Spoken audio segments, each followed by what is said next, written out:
JoJo Bizarre Adventure Part 4 Diamond Is Unbreakable is a blatant copy of Yu Yu Hakusho. Yeah, I know you must be pissed after I said that, but I know there are people who really believe in it. JoJo Part 4, it's really cool and it truly has many similar elements with Yu Yu Hakusho. But with all these similar elements we can say that it is a copy of the work of Yoshihiro Togashi. That's what we'll discuss today. But first, comment on the first reaction. You've seen the thumbnail of this video and heard me saying irritated that it was a copy of the beginning, and don't forget leave an error and this like sign up and activate the bell. That's done. Come on. My name is Mamu and you're on No My God Analysis channel.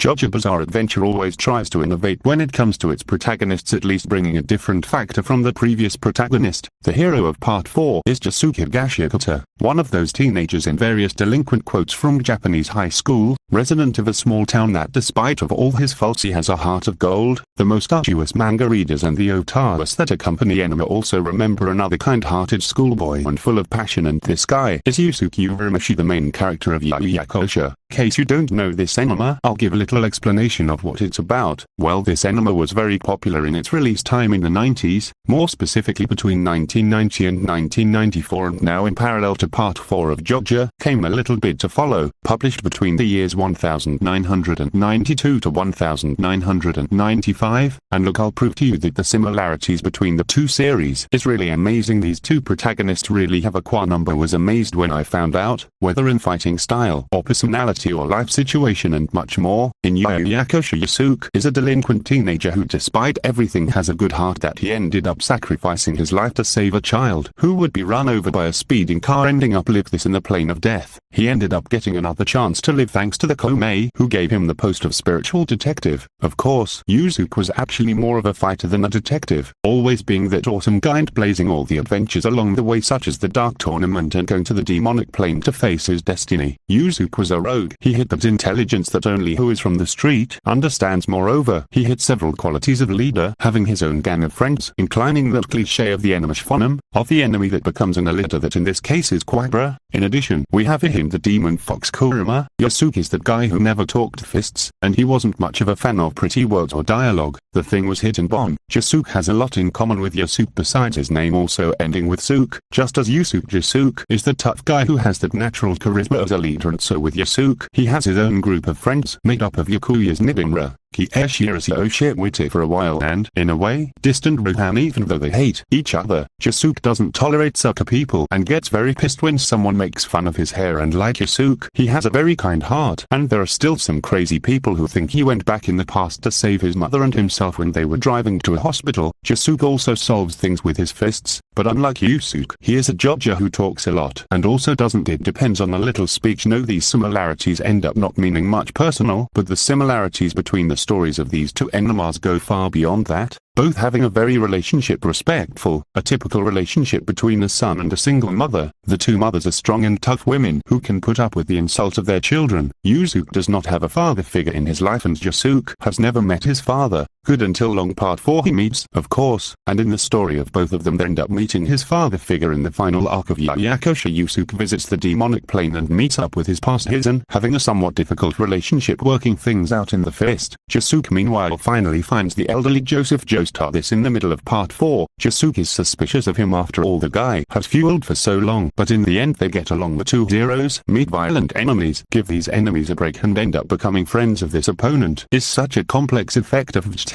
Yusuke faced Quabra at the beginning, but the two end up becoming friends, and Quabra ended up becoming one of the Yosuke's biggest. Similar experience with Yakuya's, the user of the handstand. At first he was very hostile, but his Josuke left the bad feelings aside very quickly, and Akuyaza ended up becoming best friend of Josuke. Akuyaza and Quabra have notable characteristics. They are kind of dumb characters, but with extremely great powers. But Quabra still manages to be a little more intelligent. Although these similarities are quite obvious, folks, the manga Is Unbreakable is not a copy of Yu Yu Hakusho so much. Hirohiko Araki as Yoshihiro Togashi are colleagues who are inspired by each other. Both have ignored each other, as well as JoJo borrowed some archetypes of Yakosha's characters. Togashi was influenced by the stand skills in the development of Yakosha's complex saga and even the skills not from Hunter x Hunter. So the message that remains is, instead of fighting wanting to prove something, you should take a look at the works of the authors, both the works of Togashi as Yakosha and Hunter x Hunter both with the works of Araki D. JoJo. So since you watched so far, I ask you to give an error on this, like to subscribe, and of course activate the notification bell, because I need to be encouraged, because all the support given to us is welcome. And also, if I didn't want to create content for the internet in vain, I hope you enjoyed the video, and if it arrived so far, comment Morioh so that people who didn't see the video until the end don't understand. If you didn't like it, comment for me to understand the reasons and try to improve. That's what I wanted to say. Have a good day and see you next time video. Don't miss it because we don't either.